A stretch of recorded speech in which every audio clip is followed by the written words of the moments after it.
Hey guys, don't forget that this episode is brought to you by San Marcos Mexican Restaurant, located right here at 2301 Southwest 59th Street in Oklahoma City, Oklahoma. Check them out as they have weekday specials. And don't forget Wednesday, $5 margarita day, frozen or on the rocks. It's the best medicine to get you through that hump day.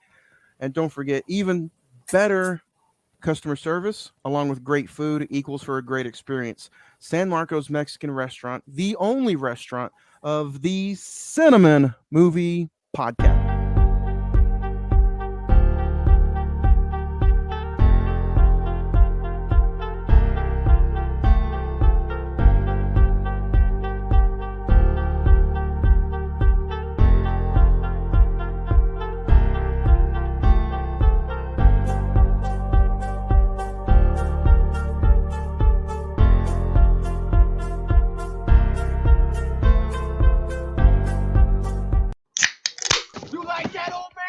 Want a piece of me? Do I feel lucky?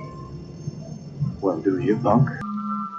Good morning, Vietnam! I love the smell of napalm in the morning. You're gonna need a bigger boat. I feel the need for speed. I wish I knew how to quit you. Love means never having to say you're sorry.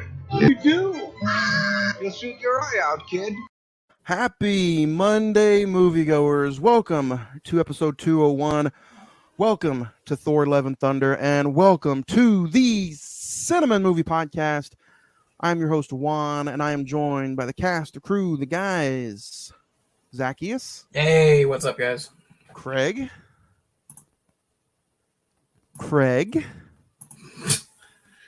We cannot hear young Gregory yet. He is technical difficulties. He's doing the silent movie mode today.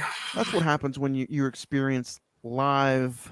We're not on location today, but we are still live here on Imuswa Productions YouTube channel. Zach, before Craig gets in here, how's your week been? You have a good week? I had a pretty good week. How about you, Johnny? Real good week. Very good week. Check. There we go. There it is. Craig, what about you? You have a good week? It's been hot, but other than that, I've had a good week. Yeah, and it's not going to stop. I just saw the weather. I'm gonna say that all the time. I'm not gonna stop. Yeah, we got like 11 more days of 100-degree weather here. I could have sworn we were in Oklahoma, not deep south. Not the deep south. Yeah, it's hot. It is hot, but you know what, guys? It feels like it's been forever since we've hopped on and recorded. And episode 200 was just 7 days ago, live from historic Rodeo Cinema 7 days ago. We recorded and talked live about Independence Day. So if you guys have not yet checked out that episode, go check it out on YouTube, on this channel, or wherever you listen to podcasts at. Spotify, iTunes, iHeartRadio, Pandora, Amazon Music.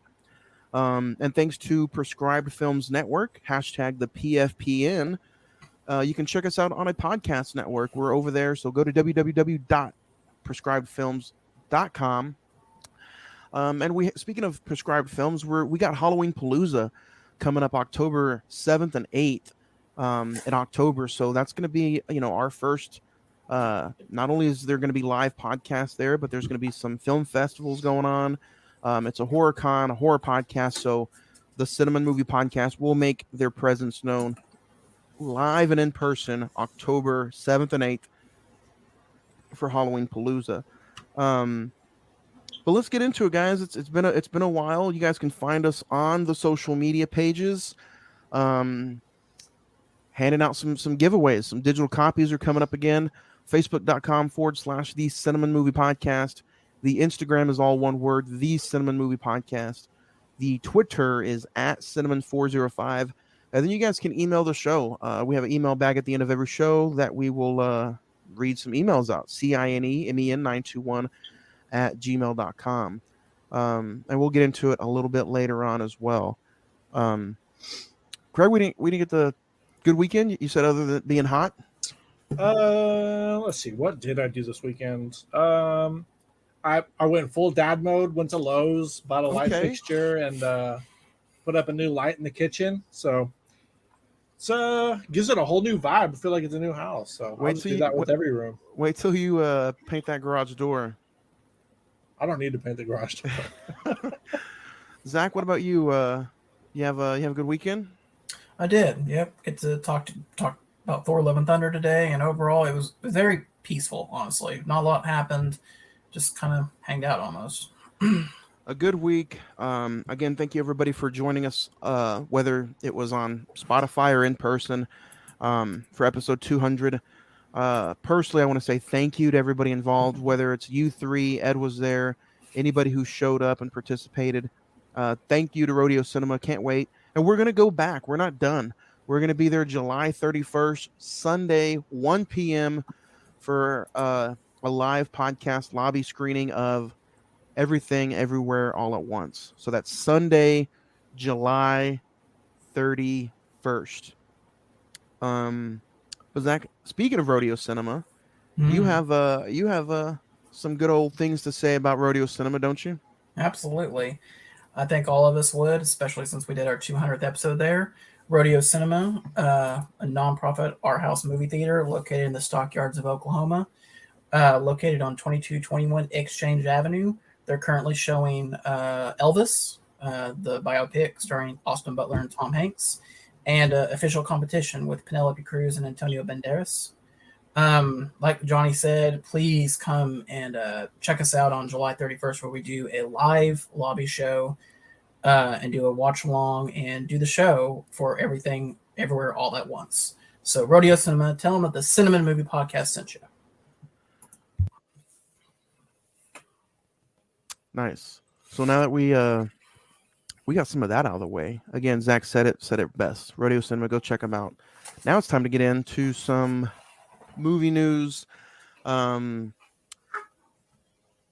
I don't have much, but if you guys have anything that you want to bring to the table, by all means, smack dab it on. I don't have. I want to say there was something big that I saw, but I do not remember what it was. So Disney announced that they had the Disney Awards. They put a team together, and I guess they're going to categorize this thing, and they're supposed to be making like a big old presentation. They want it to be as big as whether it's the MTV Movie Awards or in their mind maybe the Oscars. What do you guys think? I'm sure it's going to be one of the first ever live Disney Plus events that they're going to have on Disney Plus, or it might be. I mean, they own everything. They could put it on ABC too if they want. You guys interested? Not interested? Disney Awards? What do you think?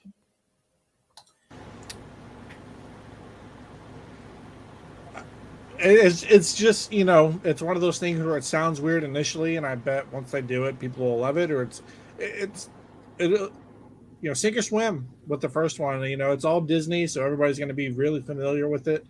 They're pretty much giving awards out for their own films and TV shows, so there's kind of no competition for it. I mean, it's like, I'm watching an award be given away to a Disney film. There's no, I know Nickelodeon used to do films and all these other animated studios do films, but it's like all Disney.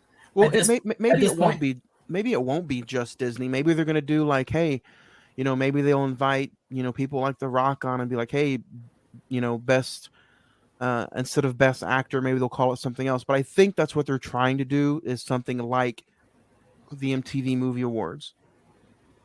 I mean, at this point, if you look at Disney Plus's catalog, it's basically Marvel versus Disney. I mean, Marvel versus Star Wars at this point. You could literally name the top 5 things, which would be Mandalorian, I'd say WandaVision, whatever. I mean, you got to look at it. They still have movies that belong to, Fox 20th Century Studios. So they still have all those movies and stuff that they can, throw in there. But they don't advertise that as much as the other stuff. That's true. It's you not. You kind of have to go look for it. You got to go look for it on Hulu. Yeah. What about this? Sam Taylor Johnson is set to direct an Amy Winehouse biopic. He is the director of the 50 Shades trilogy. You guys know I'm a huge A24 fan, so I've seen the A24 documentary about Amy Winehouse. Is anybody interested in what he might do with an Amy Winehouse biopic? To be honest, I didn't listen to her music. I don't listen to her music, so not really. Documentary is very good. I've heard the documentary is very good. Yeah. there is some talks about maybe Lady Gaga playing Amy Winehouse. So I don't know. Let's talk about this. Zach's like, next subject. We are. Craig probably agrees with me, to be honest. Let's talk about this. We haven't done this in a while. Let's talk about the box office. Good man. I brought that up. The top 10 films as this past weekend. I'll just run them off real quick. Obviously, what we're talking about today, Thor: Love and Thunder, with 143 million. Minions: Rise of Gru, 210 million. Top Gun: Maverick still holding strong in the top 3. Well, it's almost close to $1.2 billion. Well, instead of talking about total gross in the States, let's talk about the weekend gross. Because for Top Gun being in the movie theaters for just 7 weeks, it made 15 million this past weekend. Yeah. That's insane. Yeah. Rise of Gru made 46 million opening weekend, or weekend number 2. Elvis made 91.1 million. Jurassic World Dominion made 8.4. The Black Phone at 62.3. Lightyears at number 7 with 112.3 million. Marcel the Shell with Shoes On, which we're going to be talking about here next month for our A24 series, 963 thousand. Doctor Strange at number 9, and number 10, rounding it out, is Everything Everywhere All at Once. So that's a very diverse group of films for it to be almost mid-July, summer season month, and we have a little bit of A24, we have horror, we have superhero, sci-fi, Disney. So it's interesting. Has anybody heard or seen advertisement for the Bear's Kitchen on Hulu? No. It's getting like a lot of like positive reaction. I just want to see if anybody's checked it out yet. So, but yeah, that's all kind of I brought to movie news.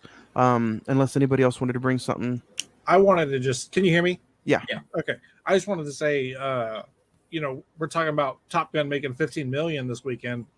That's with Rise of Gru and Thor: Love and Thunder being out. Like, that's 15 million with those two movies, where either you're an adult with a teenager who's going to go see Thor, or you're an adult with a kid who's going to go see Rise of Gru. Like, well, there's one of the two, and then there's Top Gun still making 15. That's I'm curious to know if there's any type of record that movie might break for, like, its length of run, making over like $10 million at the box office and being relevant. Like, that would be interesting to see. Mm-hmm.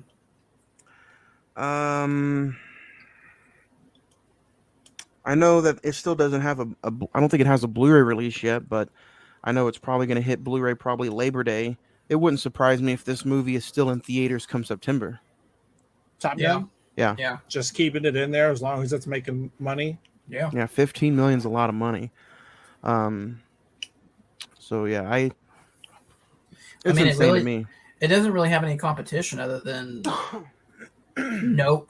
Jordan Peele's Nope comes out next week. For the horror fans and people that like his films, they'll be interested. And I mean, what else is coming out? If it does over 10 this weekend and over 10 next weekend, it'll stay in the theaters until it'll go into August for sure. Oh, yeah. Up next, guys, though, this episode is also brought to you by CDR Electronics. CDR Electronics serves the OKC metro area with the best value for your electronics. They pay the most. You can visit them in store at 1604 West I-240 Service Road right here in Oklahoma City, Oklahoma, or visit them online at cdrokc.com. And so go check it out. They have video games, computers, and anything you need. So go check them out. Celebrate this past holiday with. They also have Blu-rays and DVDs are 20% off right now. So you guys know where I spent my weekend at, of course. But yeah, go check it out. CDR Electronics, the only place that we get our Blu-rays, DVDs, and video games. But Zach, if I'm not mistaken, you got some Zach's facts for Thor: Love and Thunder, some unofficial, or are they official? Oh, they're official. But they're non-spoilers for Thor: Love and Thunder. All right, so the top four for Thor: Love and Thunder. Number one, Chris Hemsworth's kids appear in the movie. His son Tristan plays young Thor, and his daughter India Rose plays Gor's daughter. The scene where Korg addresses the children in a cave about the deeds of Thor is a tongue-in-cheek reference to another Australian movie made called Mad Max Beyond Thunderdome, which has a similar scene with children hearing about the film's protagonist. Due to its trailer being released much later on, Love and Thunder has broken the record for the shortest gap between an MCU movie's first trailer debut and its theatrical release, with less than 2 months, with a 2 month gap. And Thor wears a vest over a t-shirt with jeans. This is the uniform of Thunderstrike, a superhero who inherited Thor's power. So nice. And what are those? Those are some Zach's facts. So let's get into some recent watches. I'm sure there's been some things that we've been able to watch and talk about. I'll kind of rapid fire off through mine right quick. So on Independence Day, after the episode last week, I checked out I Know What You Did Last Summer, just because it's a holiday favorite of mine. Check. Oh, Craig's setting the mood over there with some music. I checked out fear.com. If you really want to hear my thoughts on that, go check out the latest episode of Friday the 14th UHD, as me and Nick talked about fear.com. Speaking of another episode, I checked out We Were Soldiers. Me and Zach had a fun conversation about that. Checked out Thor: Love and Thunder, obviously. I don't know why, but I rewatched Space Jam: New Legacy. Why? It did not. My daughter is obsessed with LeBron James right now. LeBron James. So obsessed that she's watching his highlights on her off time on YouTube. Oh, wow. Yeah. Tell her to go back to the 09 LeBron, the GOAT, the absolute GOAT. So I don't know what it is, but she's watching everything LeBron. So I watched that with her. It was still trash. Checked out Edge of Tomorrow and Memory, Everything Everywhere All at Once. And then I checked out Lightyear in theaters as well. I know there was like some mixed reviews about Lightyear. I wasn't obviously excited for it since I didn't go see it day one or opening weekend. But I thought it was okay. Like I don't see why everybody's complaining about, Tim Allen not being in it. It's not a Toy Story like movie. And I'm like, it doesn't need to be a Toy Story like movie. Like this is its own thing. I did talk to you guys earlier about, I was like, hey, I think this would have been pretty cool if Disney did like a live version of Buzz Lightyear and actually have Chris Evans, Buzz Lightyear it up, have a CGI, full-blown story and full-blown movie.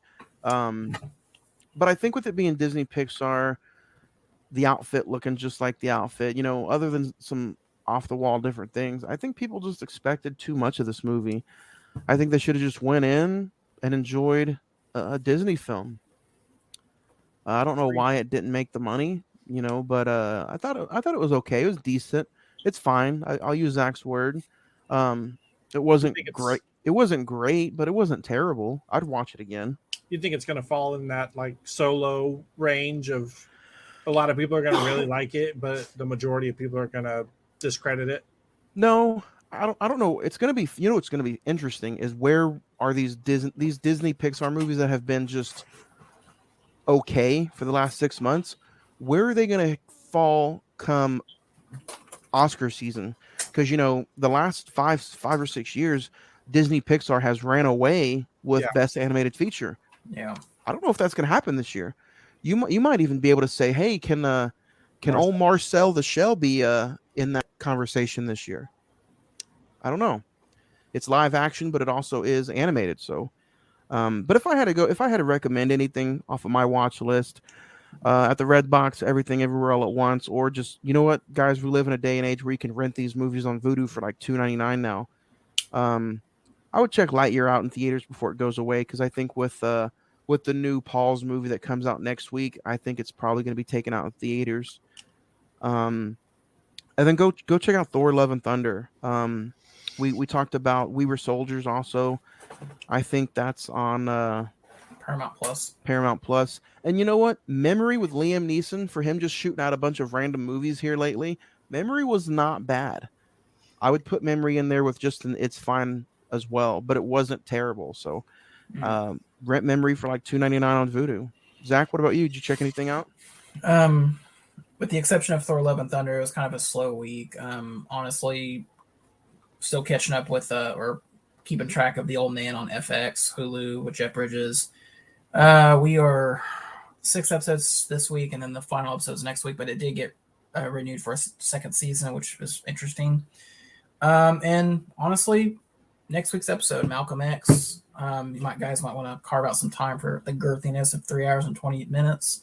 I'm about 2.5 hours into it, and it'll be an interesting conversation. So I cannot wait. It's always fun when we talk about Denzel Washington, but to talk about that kind of subject matter with Denzel, Spike Lee, I'm a huge Spike Lee fan too, so it's going to be interesting. I can't wait. You have anything you recommend though, Zach? The Old Man, and like I said, just prepare if you can find it. I think you can watch Malcolm X on Tubi for free with ads. So instead of 3.5 hours, it's 3 hours and 45 minutes, basically. So, but you can rent Malcolm X on Vudu for like $2.99, I'm sure. Another example. And for the listeners, I'm sorry, when I had that episode planned out, Malcolm X was on HBO Max. They found out we were doing it, and they took it off HBO Max. Yep. So those rat bastards. Craig, what about you? You check anything out this weekend besides Thor? Thor, watched Toy Story 3 and 4 to kind of finish off my watch of those. Watched The Bad Guys again. It's a good movie. It came to, what is it? Paramount, Peacock, one of the two. I think it's on Peacock. So we watched that because Adley found out it was on there. So we've 3 times this weekend, I think. Watched Blade and X-Men in preparation for you've been watching the well, I was gonna do X-Men and then I couldn't because I had something planned on Tuesday, and so I watched Blade for the coming up podcast we're gonna do for that. Just waiting on the recording. They already did Blade. You're talking about the Blade 2? Oh, not Blade 2, my bad. Yeah. Sorry, Blade 2. You're talking about the Fanboys podcast, which is a new podcast here on Imosawa Productions. I got to listen to the first episode where they do review Blade, and man, it sounds like a fun podcast, Craig. I think you're gonna have fun. Which one are you gonna do? You're gonna hop on and do Blade 2? Blade 2, yeah. It's nice. Like I said, I watched X-Men in preparation for the episode, but I just had some stuff come up, couldn't catch it, and so gonna hop on the Blade 2 one. But nice. Other than that, I think that was it. Highly recommend The Bad Guys again. It's just as fun the second, third time watching it. So Sam Rockwell does an amazing job. Not just Sam Rockwell, that cast: Awkwafina, Sam Rockwell. It's such a good cast for an animated movie. Awkwafina, you know what? I have been bringing her name up ever since I've watched the A24 movie she was in. No, Crazy Rich Asians. Yeah. Crazy Rich Asians she was in, and then she was in the A24 movie about her grandmother. The Farewell. The Farewell. She is Shang-Chi.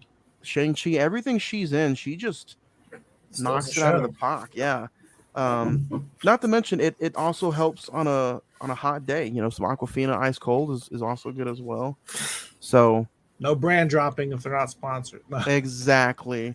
But guys, this episode is also brought to you by OKC Soda Company. It's the craft soda company of Oklahoma with super unique flavors like strawberry shortcake and blueberry acai, made with pure cane sugar and all natural flavors. Visit them at okcsodaco.com. Or you can pick them out, or you can check them out in your local grocers as well. So check them out. OKC Soda Company, the best beverage that we snag for the Cine-Men movie podcast. Well, we gave out 2 6-packs last week at Rodeo Cinema. So again, guys, when we do these on location things, we're gonna have giveaways. We're gonna have at least something to give away to people that show up. So appreciate the people that did come out and won those. How much do you think those prizes were worth in total? Is it like 150, $200? Oh yeah, I'm sure it was about a $150 giveaway. So that's a good little You know, giveaway. yeah, and you know what? We're gonna have something for July 31st. Everywhere, everything, all at once. So again, come out and support us, support everything local. Not only your favorite Oklahoma movie based podcast, but come on and support OKC. OKC Soda's going to be there and support Rodeo Cinema. So, but guys, now it's time for our favorite segment. It's time for the top five.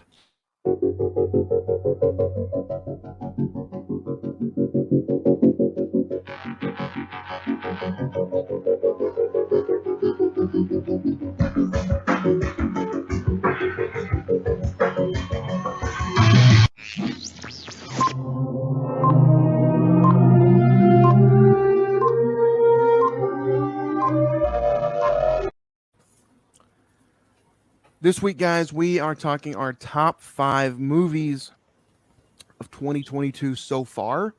This is always a fun segment that we like to do every week. We have a brand new top five. We are 2 weeks past the halfway mark, so what better time than to talk our top five of the year so far? I'm going to rapid fire through my honorable mentions, and then Zach, if anybody else has any, you guys can as well. Hustle, Everything, Everywhere, All at Once, After Yang, The Northman, my official honorable mention, The Unbearable Weight of Massive Talent. Zach, do you have any? Yeah, I'm gonna say "Marry Me," "Jackass Forever," surprise, probably "The Bad Guys," "Hustle," and my official honorable mention, "The Outfit." You got any, Craig? Nothing for me. All right. I'll kick us off with number five. Oh, hold on. Do you want me to try it? Yeah, for sure. 5. Yes. Was it quiet? It was good. Okay. Number five for me is going to be a film that I had no expectation for. Just kind of heard good things here and there. It's based on a true story. Number five for me is going to be Father Stu, starring Mark Wahlberg, Mel Gibson, Jackie Weaver. Follows the life of Father Stewart. Stuart Long, a boxer turned priest who inspired countless people during his journey from self-destruction to redemption. You can check it out on Amazon Prime for $5.99 to rent it. But I highly recommend it. I had no expectation for this movie, and it blew me out of the water. So number five for me is Father Stu. Zach, what about you? Number five for me, I was very, very hesitant on. I really didn't like the trailers to it, and I really wasn't sold on the man who was playing the myth, the legend. But he knocked out of the park. Number five is Elvis, Austin Butler, and Tom Hanks. I'm gonna go ahead and probably make a prediction that Austin Butler is probably going to be nominated for Best Actor this year. I mean, truthfully, I think I think if he wasn't in the movie as Elvis, I don't think that movie probably would have survived, to be honest. It is Baz Luhrmann. There's a lot of Baz, I guess you could say, for a Baz Luhrmann movie. But just go check it out for his performance, and you can go see it at Rodeo Cinema. So number five is Elvis. Number five for me is going to be Sonic 2. My list isn't probably as I don't know, proper as yours. You guys have watched all the good movies so far. I'm late to the party on Elvis and all them, but number five for me is going to be Sonic. I thought it was a good sequel.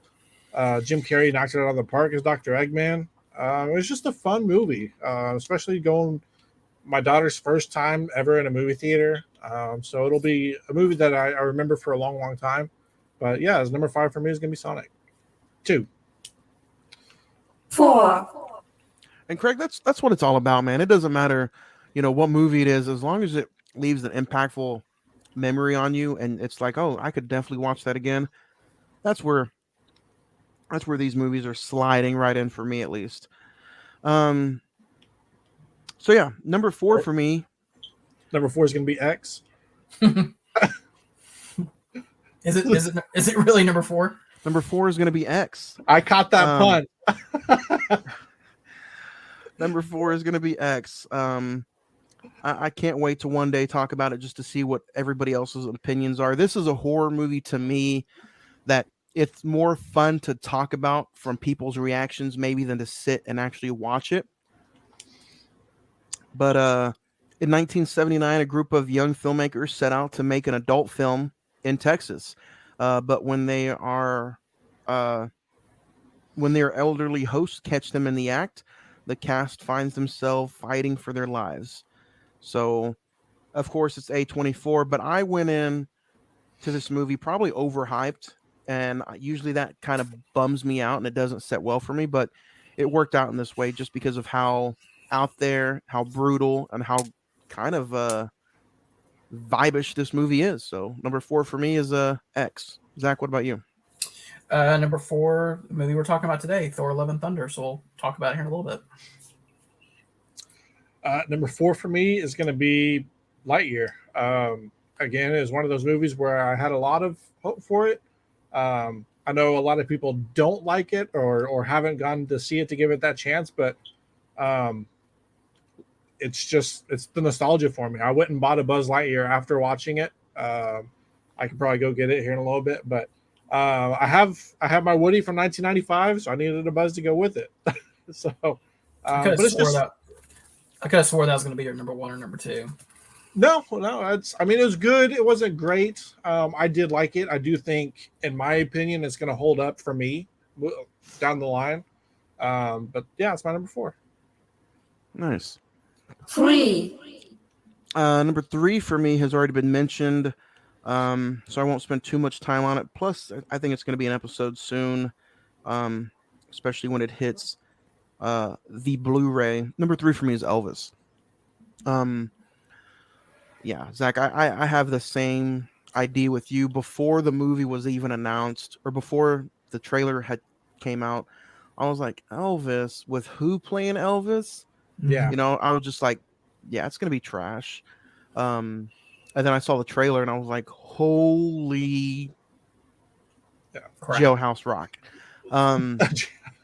I was like, the music, and then come to find out, like, I watched the E special. They had like a documentary on Hulu about him.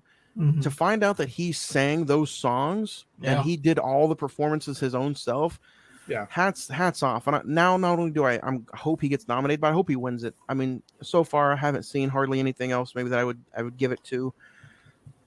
I would even hope Mark Wahlberg gets a nom, but yeah, Elvis is a must-see movie, and if a movie, we'll talk about it. We'll talk about it.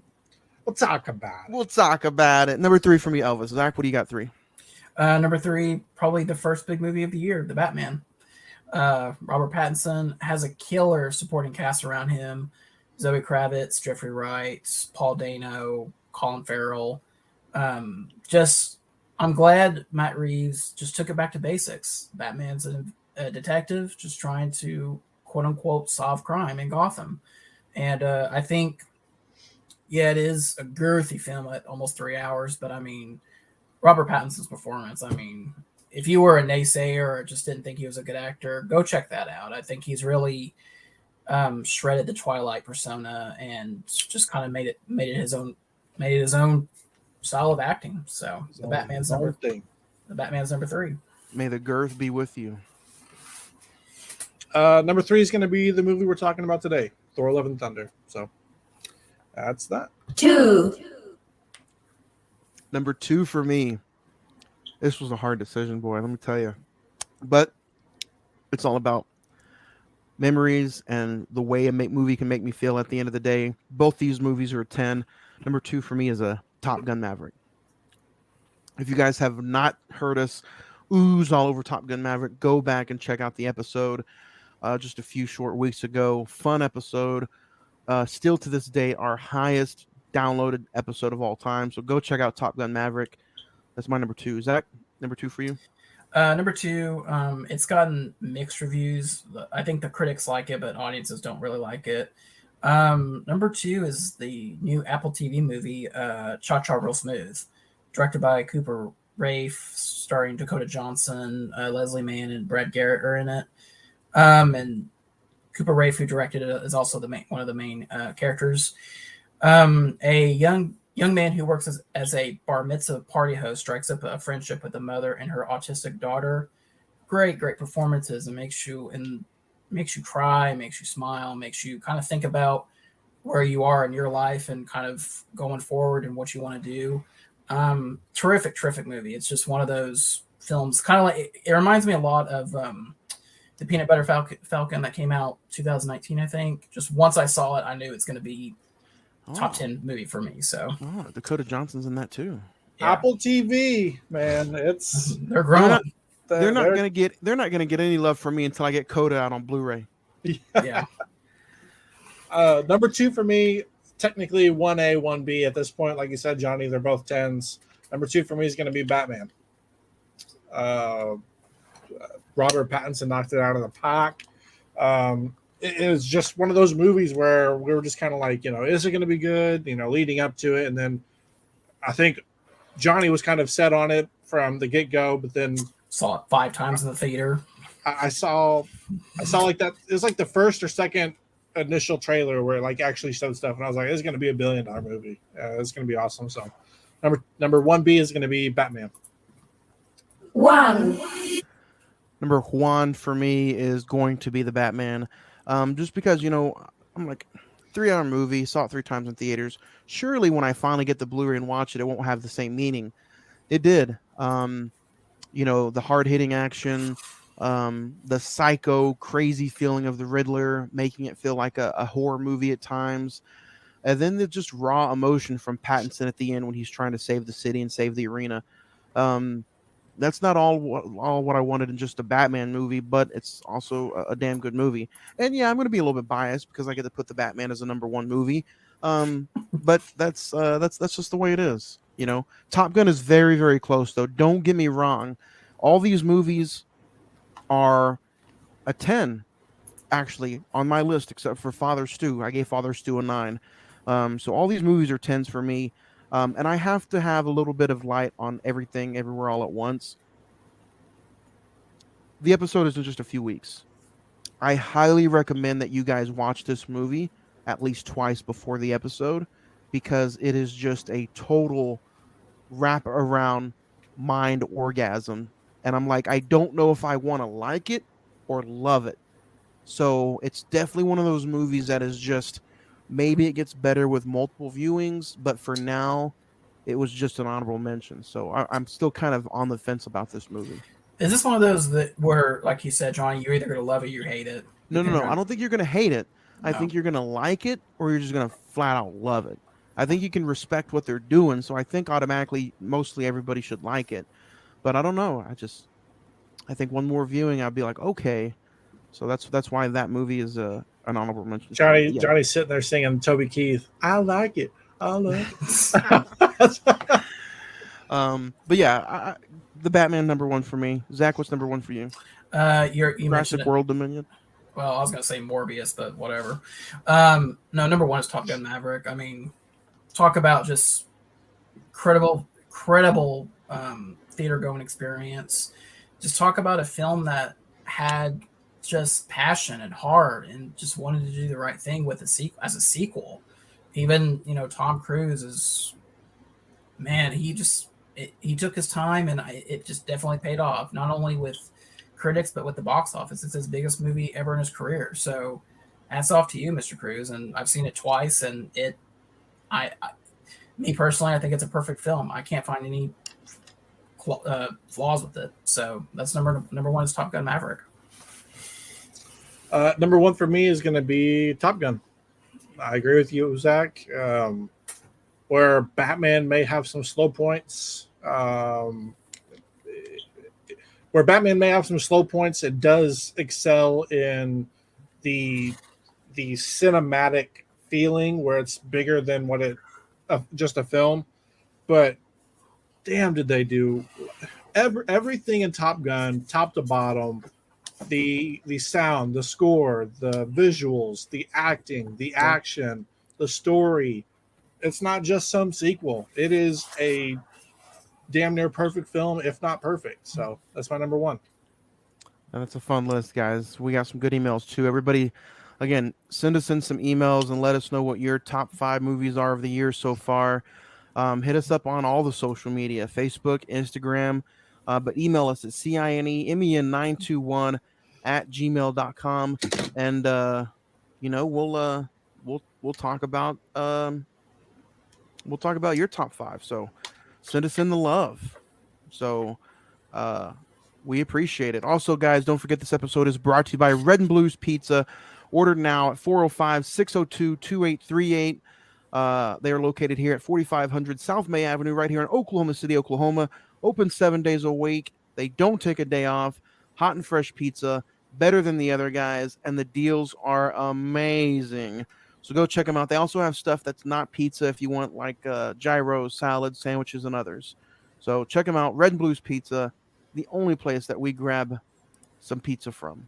Some za. But guys, the real reason why we're here, I don't know if you noticed, but we are going to talk Thor, Love, and Thunder. You can go check it out right now in theaters. Highly recommend it. Go check it out. Currently on IMDb, it sits at 7.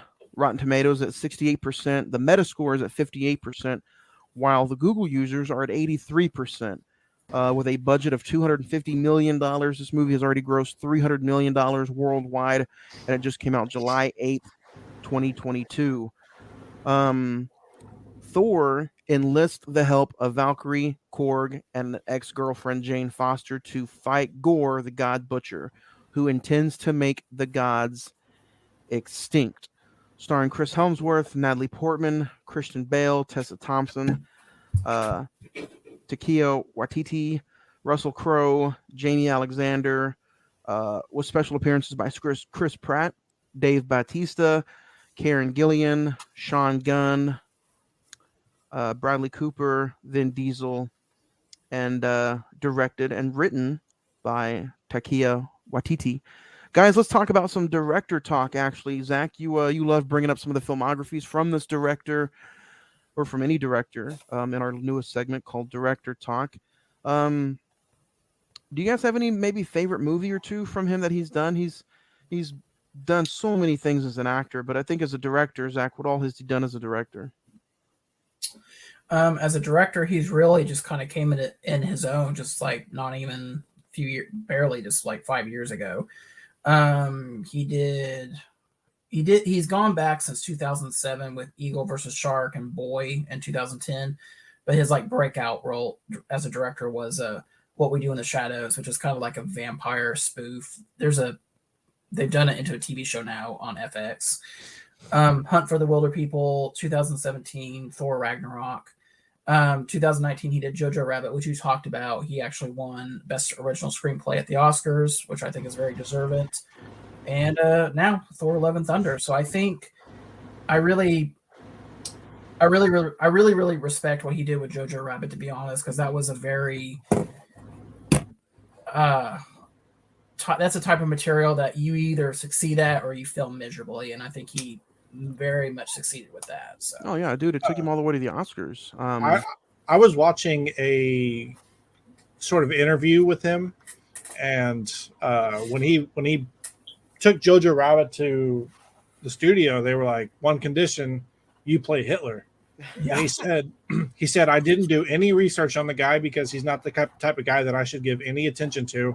So he literally just went in as what he's heard of Hitler, and I mean, you see in the movie what he comes out with, but that's funny that he's like, "Yeah, I did zero research on the guy," and I think that's pretty cool that he's was able to do that without kind of digging in and not giving any respect to the guy, like actually making an ass out of Hitler in the film. Exactly. So. Yeah, that's a good way to put that. I'm glad you guys brought that up. Guys, that's what we're talking about. Thor: Love and Thunder. Craig, a few short words. We've all only seen this one time, I think, so we're not going to do first time versus now. But in a few short words, what was it like when the movie was over?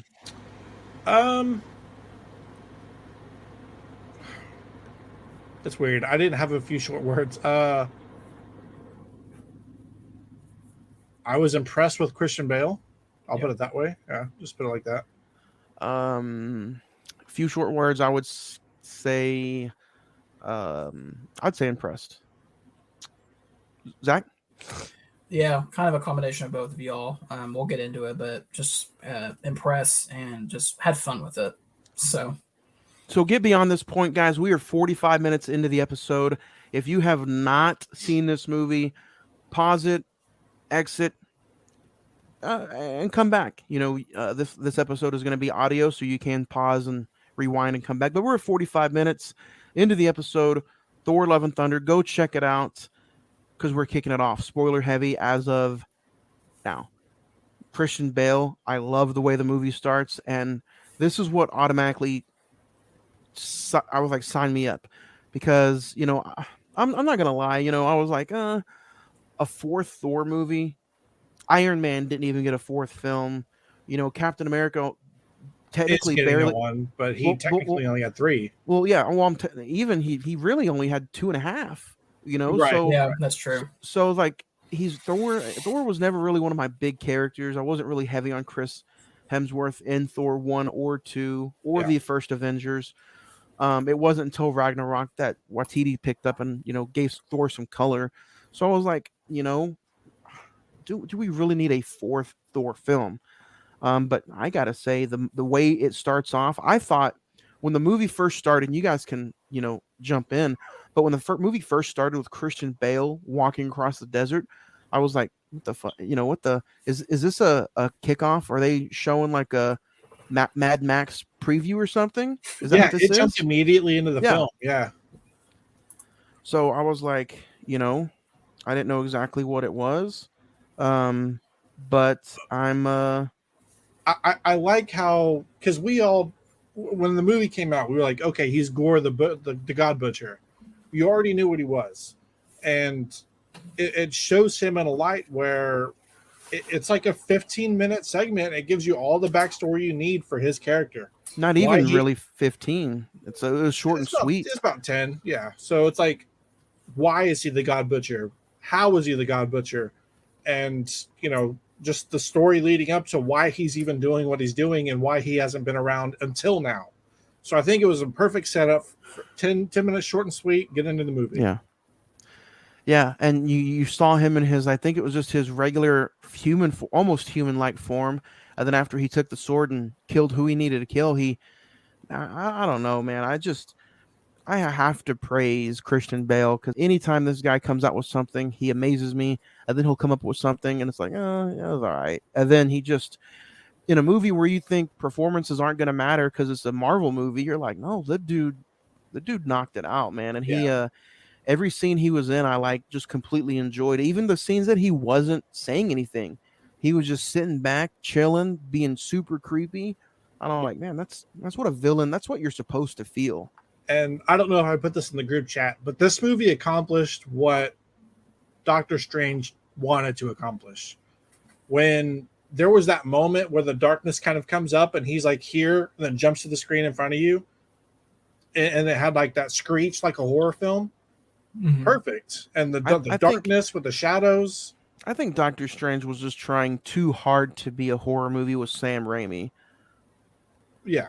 Well, point exactly. It was subtle, it was sweet, it popped up on you, because the rest of the movie isn't like that. But then you get him on screen in the shadows and he does it, and it's just like, it got me. That's what horror films are supposed to do. They're supposed to spook you.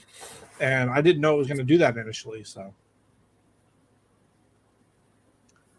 the Guardians of the Galaxy, they were in it for just a cup of coffee, which I'm glad. I'm glad this movie wasn't overly populated with people, and I'm glad that this was more of a Thor story than, because when you first saw at him leaving, because the last time we saw Thor was at the end of Endgame, right? Yeah.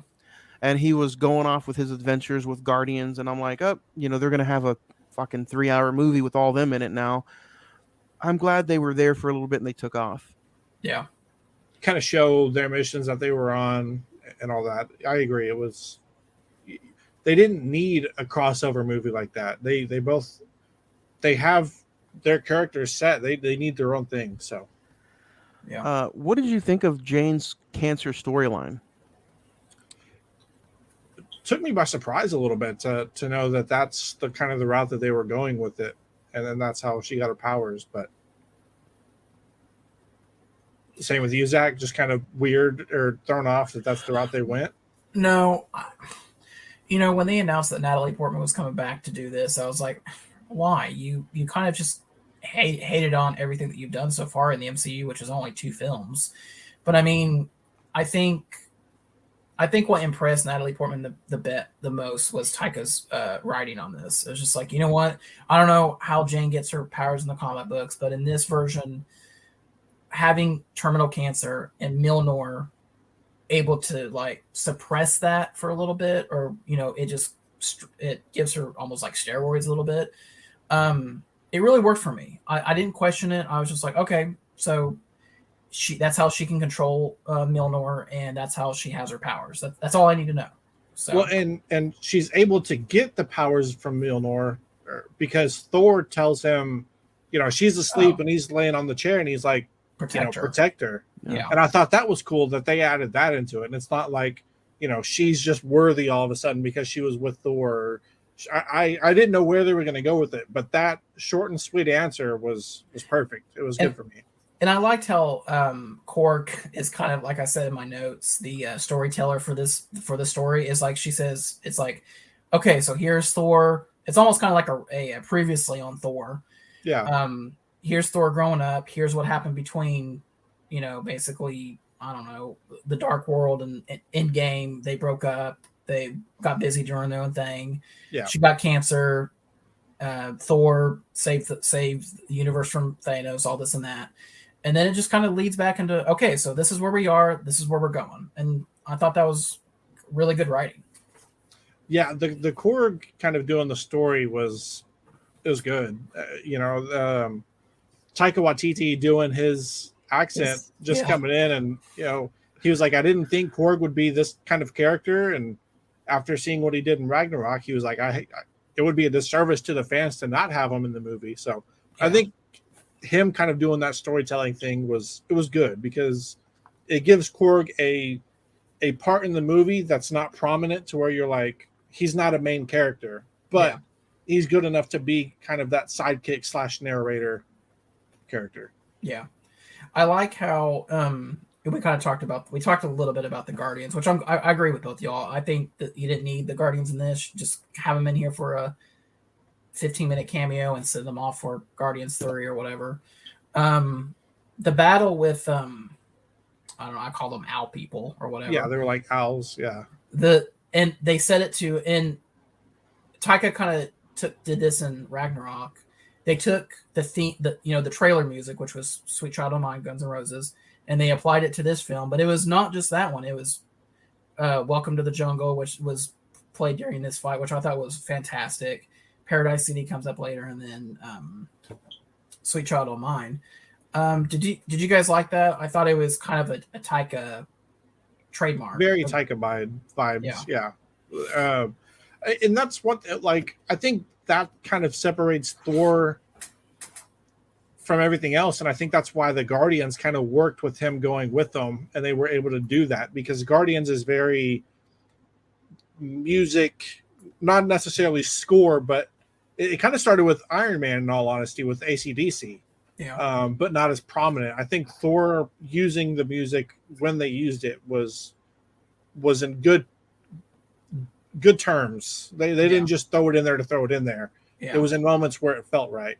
Yeah. And for the whole movie being based on the term love and thunder, with the whole, I would even say with the whole MacGuffin maybe even being a child, I would say the song "Sweet Child O' Mine," it's the perfect sound. It's the perfect song for the movie. Yeah.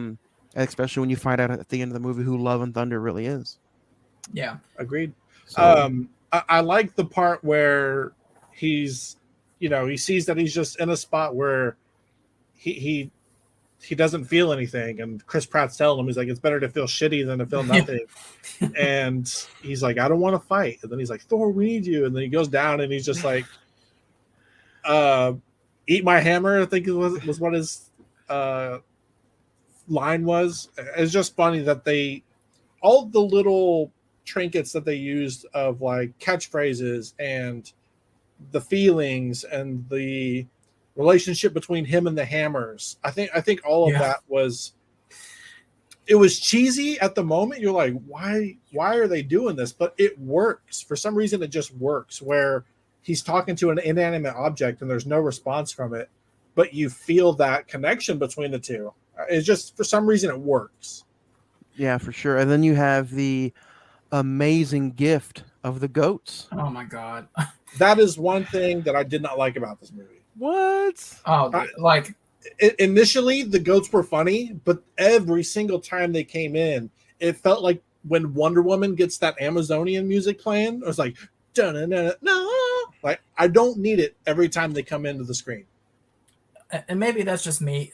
Maybe that's my inner child. But like, I was laughing every single time they did that. Like, I was laughing, but I was like, man, imagine watching this 3-4 times down the road. Yeah, I mean, I can see that. It's funny now, but the rewatchability, you're gonna be like, there's those damn goats. I think it was just so funny because of how the Guardians reacted to him. Yeah. About how, I even think Carrie Gillian's character was like, let me just put it out of his misery. And she starts chasing him around with a gun. I'm like, okay, this is pretty hilarious. Yeah. What'd you guys think of the God Butcher kidnapping the Asgard kids? I had a really big, Batman Returns vibe from like when the Penguin snatched up the kids. I was like, oh, this is pretty dark. And that whole scene where you finally get introduced to Lady Thor of, Jane in her full getup, and Thor's like, you look just like me. Take my helmet off. And then he changes to her helmet. Yeah. That whole scene is it's a very good, very well put together fight sequence. Yeah. Yeah.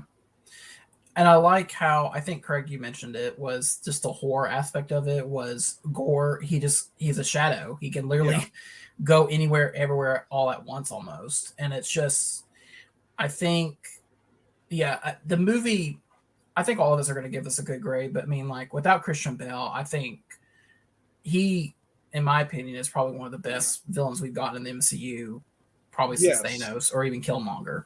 So at the same time, you're almost like, is he really, like, I know it's kind of looking towards the end of the film, but I questioned if he was really actually a villain. Yeah. I think I think one of the other things I love about it was that it's not connected to anything. This is a singular, singular story. It's a singular villain. It's not connected to Kang or whatever's going to come up next. It's a revenge story. That's basically what it is. Yeah. And I think, go ahead, Johnny. Oh no, you hit it right. I was almost going to say, I would almost call it more of a love story. Yeah, Christian Bale's asking for revenge, but he's only trying to get to eternity for his daughter. Yeah, and it's so real life when in the black and white sequences, which I absolutely adore. Perfect. Yes, when Christian Bale is like, you know what kind of person would I be if I did bring my daughter into this world full of hate, full of suffering? Maybe she's the one who actually won. Yeah. When he hit those words, dude, I don't know who wrote that script or who wrote. I mean, if it was Taika. Taika. There you go. I'm sorry. I'm thinking about some chips right now. But if just that dialogue right there, it was just like so smart, because nobody watching an MCU film, when they hear that dialogue, I wonder how many people actually sit there and was like, dude, not many. It was, because that dialogue for me was just so powerful. Yeah. His daughter is gone, is dead. And he's like, she wins. I don't want to bring her back into this world. I'm just like, I'm not expecting that kind of dialogue from a superhero flick. And I'm like, God, I think Christian Bale just delivering it on spot. Yeah. Yeah. It's the small things like that that just make this movie for me better just than better. Strange, Spider-Man. Well, I don't know. so the reason that I think that he's not a villain is because like you said, he's only doing this because of the fact that the gods are simply like, you're replaceable, you're nothing to us. Yeah. And he sees that as everything, and so he's like, I'm taking out. And even Zeus even kind of emphasizes it when they get to Zeus. But going back, he takes the kids and he does nothing to them. He's simply holding them to get Thor to bring the Stormbreaker. axe. Yeah. And when he's sitting there and they're talking about taking the head off of Thanos in the cage, and then he just pops up out of the shadow and he's like, he pulls up that worm and he takes the head off, and he's like, "What? Why are you crying? You were just laughing about the head being taken." Like, dude, the way they shot Christian Bale and the way this character was done, I agree with you, Zach. He's one of the best villains. He's got to be top 3. Yeah. I mean, just the way that they and it's all the way they portrayed him. He could have been just some guy that came out and used shadows here and there, and maybe he didn't even use the shadows, just use the shadow creatures. Mm-hmm. But the way he's able to just kind of go in and out of the shadows and come in, it was all beautifully done. And it's just, I mean, and we're giving a lot of credit to Christian Bale, but it's more than that. I mean, it is his performance, but it's also the makeup, the visual effects, the costume design. It's everything that makes that character. And I read something interestingly that in the comic books, from what I understand, Christian Bale came up with the whole look of Gore because in the comic books he looks more like Voldemort from Harry Potter. So it's just like, we need to do something different. I think they pulled it off amazingly. Is anybody surprised that Christian Bale picked up a role like this? He didn't want to do it. Like after doing Batman, he was done with comic books, and I think it goes back to Taika. I mean, he kind of convinced him to say, "Hey, I think you'd be good as his character. I think you'd be good as a villain." And he read the script and just said, "Yeah, let's do it." I think the one thing that probably sold Christian Bale more than anything is, "Hey, you're only tied to this one movie. We're not going to bring you back for anything else." I think that's true. And it was probably a nice, wealthy payday. Yeah. He's going to have a good Christmas. I think, there's a lot more to talk about this movie. I think my only nitpick with this movie, to be honest, is Tessa Thompson. And not in a bad way, but she's only in the movie for about maybe 20 minutes. Yeah. And I think she's awesome as Valkyrie, and I would like to see... They kind of hinted a little bit more of her backstory, especially with that scene with her and Gore. Yeah, when he's talking about her sisters. Yeah. I think, just have more Tessa Thompson, please. That's my only complaint. I agree with you, but I think if you did add more Tessa Thompson, that movie probably would have went from an hour 58 to 220. Yeah. And I'm like, that's something that they did have to do away with, because Spider-Man No Way Out or No Way Home was girthy. Doctor Strange, even though it was only 210, it felt like it was forever. So I think this was a breath of fresh air from the last 5 Marvel movies, honestly. And so we can jump back to the planet whenever they get to the Shadow Realm, but I like how Tessa's injured. Yeah. Thor finds out that Jane has cancer, and he's like, "No, that's it." And then they take Thor from that and push the story. And I think from there, it's just like, okay, here's the story. All right, we're finishing it. Here's the climax. And I think that the way that they just peel it off like a Band-Aid, like, you two are done. It's Thor's story. He's going to go finish it. I think it was good the way that they did it. And I like there was stakes too, because I thought for a second they were going to kill off Tessa Thompson. I was like, oh, but the biggest stake is that the more Jane uses Mjolnir, the faster she's going to die. Yeah. And I think for Thor to have that conscience of, I want you to help me, but I want you to be alive so we can be together, was a very, very powerful. It was a powerful scene. Yeah. Powerful conflict that he had to kind of deal with. Yeah. And, you don't usually deal with that a lot. The last time you dealt with a conflict like that was kind of going back to Infinity War and Endgame. Yeah. Infinity War being Black Widow with Hawkeye, and then Endgame being Iron Man saying, I have my family here. But he couldn't live with himself, knowing that he had the ability to time travel and all that. So I think those were the only time the stakes were up. And in Infinity War, where Thanos had to give up Gamora for the stone. Right. What do you guys think of them going for Thunderbolt and you get introduced to Zeus and Russell Crowe being Zeus? I thought he was going to be just this badass dude, and he's just...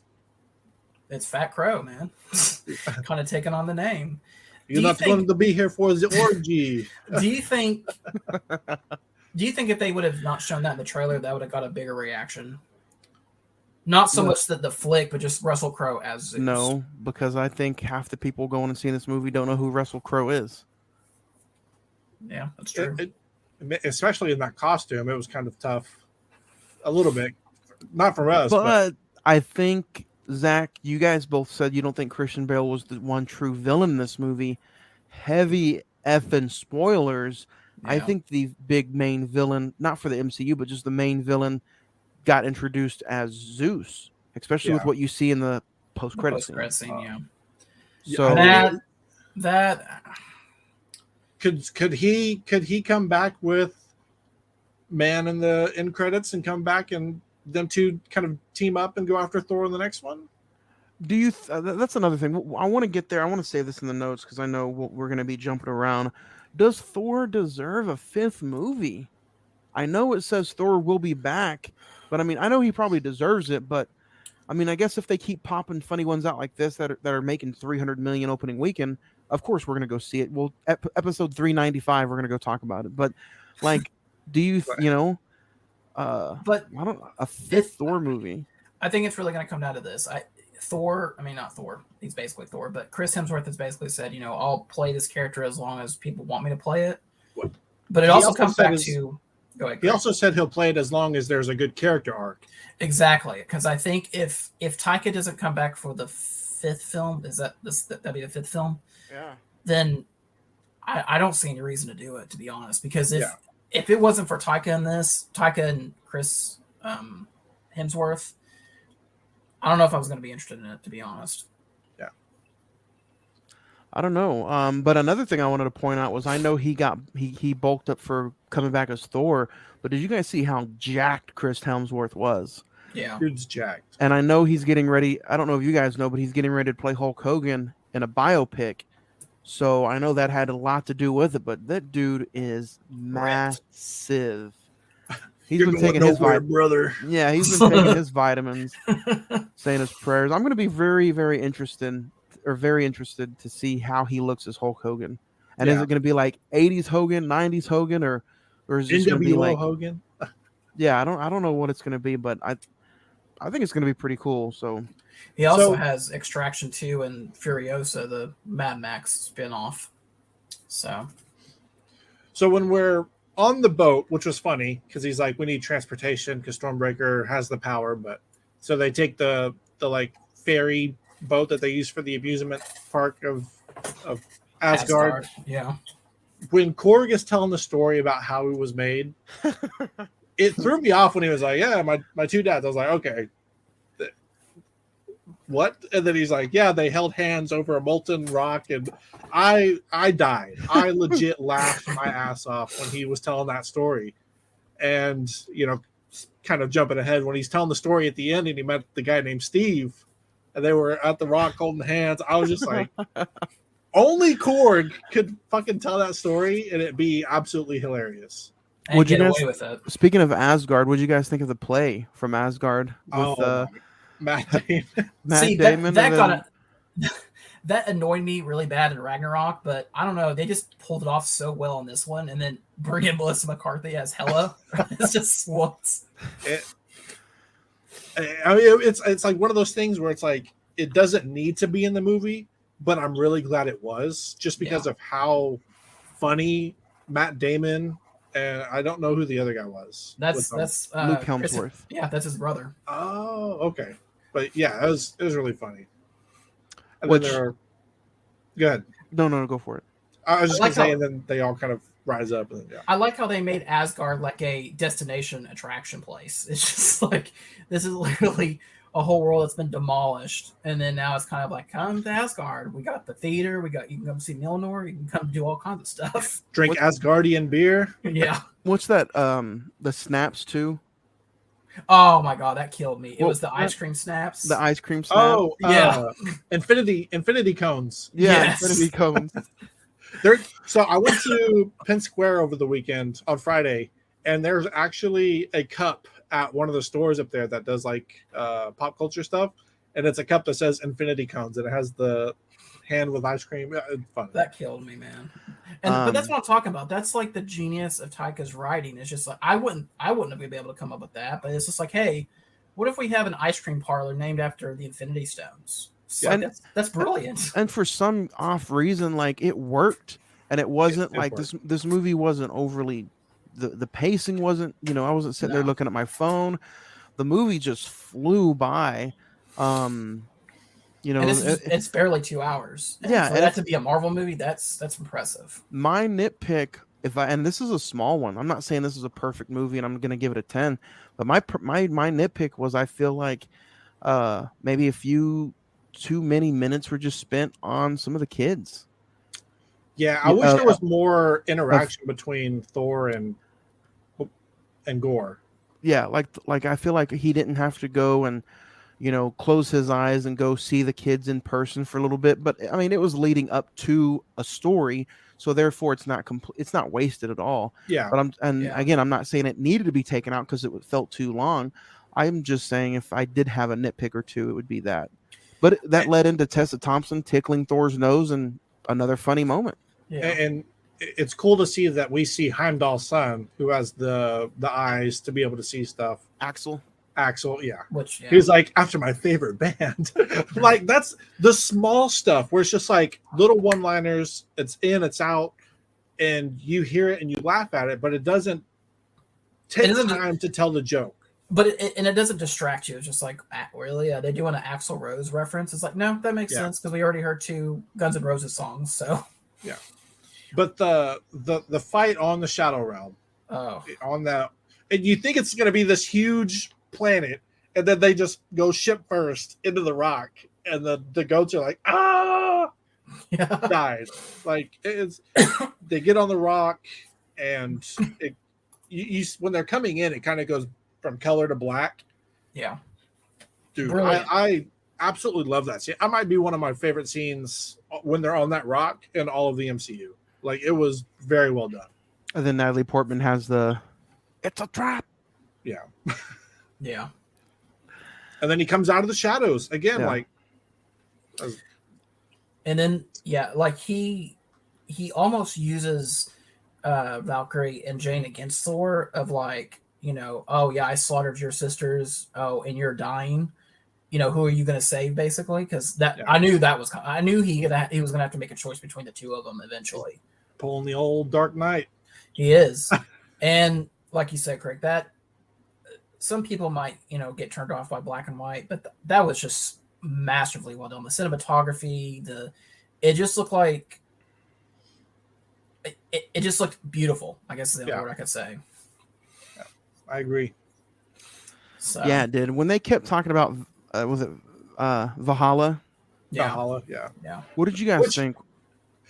When he goes and sees the friend from the first movie, and she's like dying next to the big dinosaur, and she's like, just let me die, I want to go to Valhalla. And he's like, you're still alive, you have to die in battle to go to Valhalla. Yeah. She's like, get me up.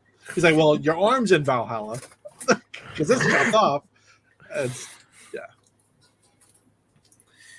So after the black and white sequences, you do get Thor's like Jane goes to the hospital, and you get one more hilarious scene where he's like, somebody put a fridge with no door out there, but I brought you a bunch of snacks.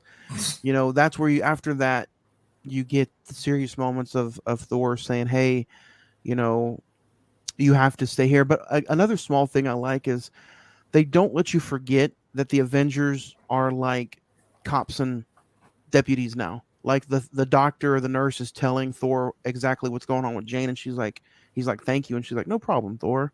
Like Yeah. I just like that. It's Yeah. they're people now. So It's they've been around so long and they've done so much. It's like you're one of us. Yeah. yeah. So I gotta say I really enjoyed that part. But then you get the one on one. Um, you know, what did you guys think of that final sequence when, you know, The girl uses her little stuffed animal as a way to defeat Gore. yeah, So when Thor's like, he's whispering to the hammer and he's like, give him all powers of Thor, and then he's like, temporarily. Yeah. Like, and then they're just, I guarantee you, Taika was just like, go crazy with your toys, and we're just going to add stuff around you to make it look like you're in a fight scene. And that's probably the direction he gave the kids, and they went crazy. And it worked. Magic, yeah. Well, and the thing is like, we say this is a very singular story, and I think we all appreciate that for this movie. But like you said, Craig, that's where it is a joke line of only temporary. That goes all the way back to the first Thor of he's always afraid someone's going to take the hammer and take his power. So that's just kind of nice, paying homage to what's came before. Yeah. And throughout the entire movie, he's doing that. He's like, it was his first. It was his first hammer, and then Stormbreaker comes to his hand out in front when he's trying to call it. It's just the way that, like I said, the way that they kind of manipulated the whole X with Jane into the X with the hammers. what'd you guys think of that? I laughed. I mean, it's so silly that it works.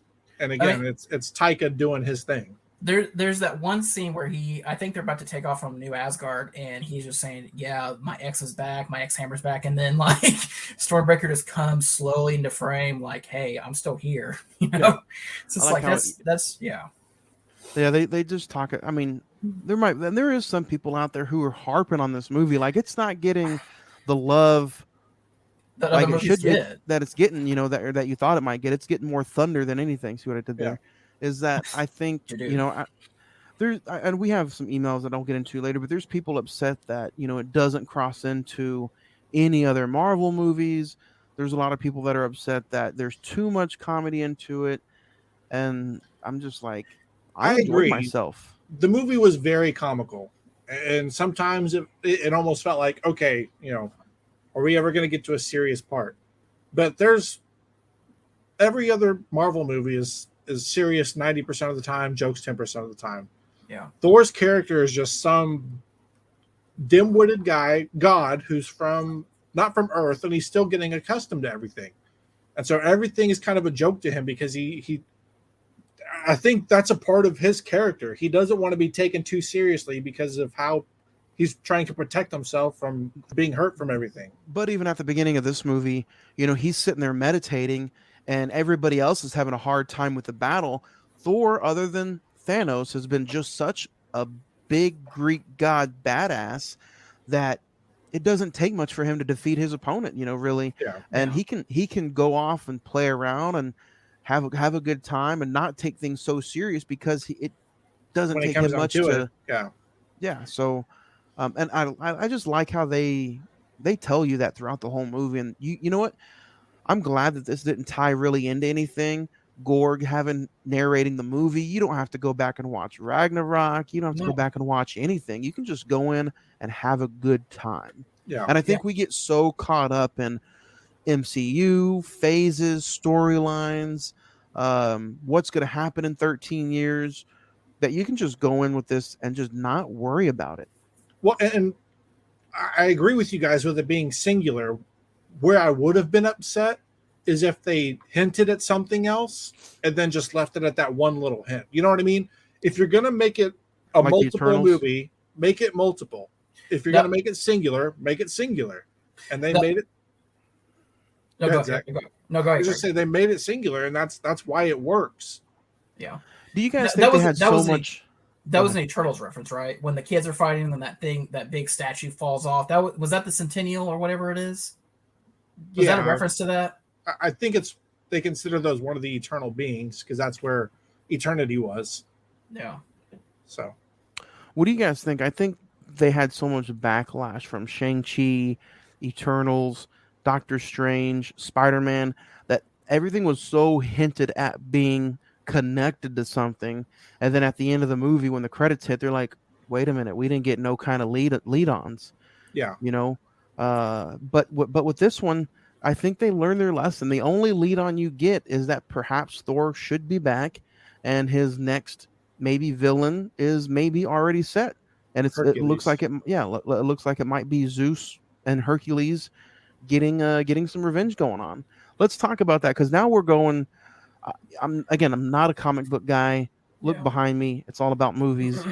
So what is it like? Zeus and Hercules, we know the story. We know the Greek gods. We know the stuff like that. We know the Disney movie, of course. Different Hercules, I think. But what is the story of Thor, Zeus, and Hercules? I know the story of the gods and all that, but like, where does Thor fit into all this? Craig, do you I know? I Or is would have this to dig in a little bit. I even was talking to Cole about it, and I was just like, why are they bringing Hercules into this? I feel like with somebody like Thor, if you're going into a fifth film, I don't feel like Hercules is that guy to be the header villain of the fifth film. And I hope it's not something that they pull off with like Doctor Strange and Mordo, where it's like they tease him and he's like the first villain. I'd be fine if he's the first villain in the next movie, and Thor immediately offs him and like offs him and Zeus, and it's like, okay, it was a teaser trailer, but that's not what this movie's about. I would be cool if they tease that as the main villains for the next one, immediately kill them off, and then you get somebody else that you have no idea about. I think that would be awesome. and then I wanted to bring up the point because it's we're roughly 40 minutes into just talking about the movie, but an hour and a half in. What'd you guys think of? There was one small mention of the tattoo of Loki on the back when you saw Thor's ass, but you didn't hear, see, or even get a glimpse of Loki. Are you fine with not even showing up for just a little bit after the series, or You see, what do you guys think? See that I thought that was going to be the stinger of this, where it was the post-credit scene of, okay, this sets up Loki season 2 or whatever, because that would make a little bit more sense to me instead of the Hercules thing. But I mean, we're going now into the mythological Realm Marvel, yeah. Which is fine for me because I don't feel like I don't need any storylines from Thor 1, 2, or 3 or phase 1, 2, or 3. Just let Thor go be his Greek god superhero. And I don't even, even if you took Thor And completely out of the MCU and just exactly. left him in his own solo stuff, being the Yes. god of Thor, Yeah. or the king of Asgard, and just doing all of that, there's plenty of mythological stuff that you could go off Yeah. of and do. I think You could do we get like so caught up in phase 4 going into phase 5. I don't even think I agree with you, Craig. People were so caught up with DC. Oh, you got to hurry up and do a Justice League movie, that now that they've noticed that they can just create their own characters, maybe in the same world, but have good singular movies. Maybe Marvel takes that step into it. They're like, okay, Thor doesn't have to be connected to the MCU. He just got done putting out a $300 million film. Let's just concentrate on Thor. yeah. And yeah, just like you said. And what they could go off of is the god of war, Kratos. You could go off on something like that, where they both, like, it's all mythological and it's all that Greek mythology. I think, again, they're so focused on bringing out all these characters, and everybody's thinking there's not going to be enough room for all these characters to be tied into a Young Avengers or Ultimate Alliance. There's going to have to be people pushed off somewhere else. Pushing Thor off in his own storyline, doing his own thing with all that stuff, I think would be perfect, because you're able to cover Thor, Tessa Thompson's Valkyrie, and just do that stuff. I think it would be fine. Yeah. yeah. After after you get introduced to the death of Jane, they defeat Christian Bale's character. He passes away, but he was able to bring back his daughter. Jane says she won't be alone. Introduced now, you get Thor picking up a daughter. Even though it shows the God Butcher dying, I know he's probably gone for good because it's Christian Bale and it was a one-off. Yeah. But Man, did you guys like the way he just slowly kind of like passed away, or did you guys He, want to see he something different? he passed the same way his daughter did. Yeah. It's he made the choice to not seek revenge and to seek love, hence the daughter being named Love. But it's again kind of like we said at the beginning. That's why I don't see Christian Bale as a villain. And you kind of hit the nail on the head. Zeus was probably the villain of all of this. Because he was like, all those are petty gods. They don't matter. He's killing the ones that don't matter. We're safe here. Yep. And, at the end, Thor's like, you do what you want to do. I'm going to go be with Jane. And I think him seeing that compassion, he's like, not all gods are the same. I need to seek love. I need my daughter to be back because I know if I can leave her in the hands of this guy who, in the face of a guy who just tried to kill him multiple times, is going to seek love, she'll be safe with them. And I think it was a beautiful ending on the Affinity landscape. Very well done. Not all villains have to be or stay villains. Mm-mm. Yeah. Then you And get the fun Pap Flack or Jack Flaps, Pan Flap scene. Well, and to me, when they finally reveal the title of the film, Love and Thunder, it got me. I was just like, oh, okay, it's a cool tie-in, basically. It ties everything up. Yep. And to me, I mean, I agree with you guys. Like, I don't think we need Thor in the Avengers anymore. I think eventually, whether it be a team up or secret Just a alliance cameo. or whatever, just a cameo. We've had Thor, and one of the things I thought they were going to kill either Chris Hemsworth off or do something where Jane is Thor now because it's in the comic books, and there was like a featurette saying Chris Hemsworth looks back on 10 years of playing Thor, and usually that's a sign for Chris Evans did it, Robert Downey Jr. did it for 10 years, and that's it.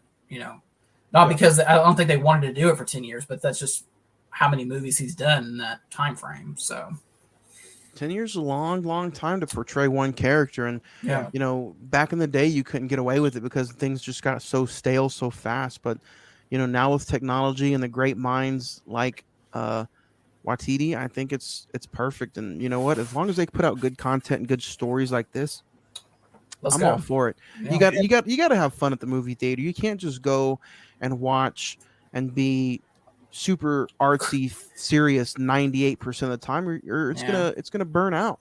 Or you sit there questioning why you even paid money to see this. Yeah, or the storytelling that you go see that's so artsy all the time just might be so damn depressing. To me, honestly, Thor was a breath of fresh air, not only from what the MCU was pushing out, but from what I had been watching lately. Yeah. I'm like, what? It's good to just laugh and have fun at the movies. Yeah. Even if the budget is $250 million. Or even if your theater's AC was broken and they had fans blowing the air in. Was that you? Shout out to the AMC at Quail, yeah. Wow. And he always goes to Quail. I persevered. My back was sweaty when I got up. I don't know. Were you in the Dolby? That. I was in the Dolby. It seats, wasn't like super hot, but it was warm. If I'm uncomfortable, the movie automatically is going down because I'm uncomfortable. Hence, Jurassic World Dominion was like that.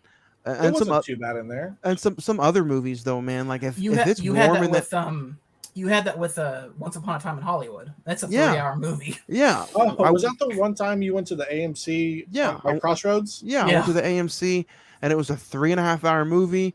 Electricity went off. It got warm. No AC. Came back on, and I'm just like, I'm talking about this movie in like an hour, and I'm over here sweating Crisco because of there ain't no damn AC. I got to be comfortable, man. If I'm not comfortable, I'm not enjoying the movie. Then unfortunately, it's not the movie's fault, but the grade's going down because of the damn theater. But I told them, I was like, look, if you guys are going to have issues like this, you need to at least let us know. You need to have somebody at the front door like, hey, the AC in this theater's off. You can either watch it or you can head over to the people at the front, tell them your issue, and we can get you set up with something. Yeah. You refund the ticket. Well, I got 2 free because I was like, after the movie was over, I was like, hey, that's what I told him. I was like, hey, I don't care if you have issues. I know things have issues. like Penn Square Mall was all sorts of messed up. But I was like, I know you guys have issues. I'm not going to sit here and complain, but knowing the issues going on in the theater, it would have better helped me let me know, because I don't want to sit there and watch 30 minutes of Thor and then have to get up and leave and be like, because then I'm just going to be contemplating, like, you know what I mean? Yeah. If I'm going to watch it, I want to watch it. Just give us a heads up that something's wrong. Yeah, exactly. My theater was ice cold. Did you guys have a good crowd? Good crowd. We had a really good crowd with ours. Oh, yeah. My hammer's at work. I got the hammer 10, the popcorn bucket. Good place to leave it, buddy. Could have showed it off here. I have enough stuff here, obviously. You not see all the Iron Mans and the Infinity Gauntlet? Don't you have the other Thor hammer? No. I sold that one a long time ago. Dang it. Did you ever get the Captain America shield? No. Mother. Never did. I know. You just got the glove and the mask behind you. And I got Black Panther on the other side. Did you get the Iron Man Infinity Stone or Infinity Glove? No. Get out of here. Bro, if I would have done every single one of those, I'd be at like $1,200. You'd be broke. You'd be broke. But no, I got the Doctor Strange box from Multiverse of Madness, the hammer, and then the popcorn 10 next to it. Which I'm sure in retrospective you kind of wish you had the Thor one now instead of Doctor Strange. No, I have both. I have the hammer and the box from the movies. Oh, okay. Yeah. Okay. Yeah. So, Thor and Love go off and they have a good ending, hence Love and Thunder, like you said, Zach. First credit scene. Yeah. First end credit scene, you get Zeus introduce Hercules. Did anybody go back and double check and see what Hercules is played by? Or is it a nobody? I haven't seen the show, but if you've seen Ted Lasso, he's played by one of the guys off that. I think he plays one of the football players or something like that. So he's kind of a no name, but if you watch Ted Lasso, you know who he is, I guess. Yeah, that's on my watch list, Zach. No, I'm just messing with you. So you get that first post credit scene, and then the very last one, you get Jane up in Valhalla. Her ashes turn to her full body, and she meets Idris Elba. Yeah. There was a guy sitting next to us. Were you guys expecting somebody else? I heard some people. I didn't mean to cut you off there, Zach. I heard some people complain that they didn't get a Tony Stark. No. But I don't know if that introduces anything, because he died in battle technically. Well, he's on a god. Valhalla. Yeah. No, he's on a god. It won't work. The guy next to us, when Natalie Portman showed up in her robes or whatever, it's like they were just like, is this a Star Wars reference since Obi-Wan Kenobi just came out? It's just like, no. What do you guys think of that? Do you think there's any lead to it, or do you think it's just she's peaceful, she's happy, she's there? That kind of worries me a little bit. I don't know in that realm if people can come back as humans or whatever, but it kind of worries me. And it's like, okay, now we can bring Idris Elba back. Okay, we can bring Natalie Portman back. It's just like, no, just if that is just a realm, have it where a realm where, maybe once every 10 years you bring them back or something, but you don't need them every single time. I'm not going to dig into it, because I know if I start looking into what they can and can't do, I'm just going to piss myself off. Just leave it. Just leave it alone. Because what I think is going to be good from, like, phase 1 through 3, I was nail on the head. I was getting everything. I was like, Infinity War is going to do this. Endgame's going to do this. Like, now I'm just like, if I guess what's going to happen, it's just going to piss me off. Because it's not going to be what I think. What do you guys think about this movie overall in Phase 4? Just the films themselves. I think this by far is probably introduce or talk about the Phase 4 films again. Black Widow, Shang-Chi, Eternals, Spider-Man: No Way Home, Doctor Strange, and now Thor: Love and Thunder. What is the final film of Phase 4? Do we know yet, or are we just going off these 6 films? The next one is Black Panther: Wakanda Forever. Let me see. Let me look and see what Phase 4 ends with real quick. I think to answer your question while you're talking about that, Zach and Craig, you can follow. I think so far Thor: Love and Thunder has been the funnest out of the 6 movies. Um, they all hit different. Black Widow deserved the movie, but it kind of came in a no sense kind of story mode, depending, where the movie was set. Shang-Chi was fun, but dragged out a little bit. Eternals is what it is. Yeah. Spider-Man was fun, but just for maybe the nostalgia reasons. I don't know if you guys have went back and rewatched it. I don't know if it hits the same with you guys. I feel like Thor is the most fun I've had at an MCU film in a while. So we got Black Panther coming out, and Ant-Man then and the Wasp, Guardians 3, The Marvels, and Fantastic Four, but that doesn't have a release date yet. So those are all. So Phase 4 may not even end until like 2024, to be honest. Oh my god. Yeah, since everything was pushed back from COVID. Yeah. So we probably got like another 5-6 movies.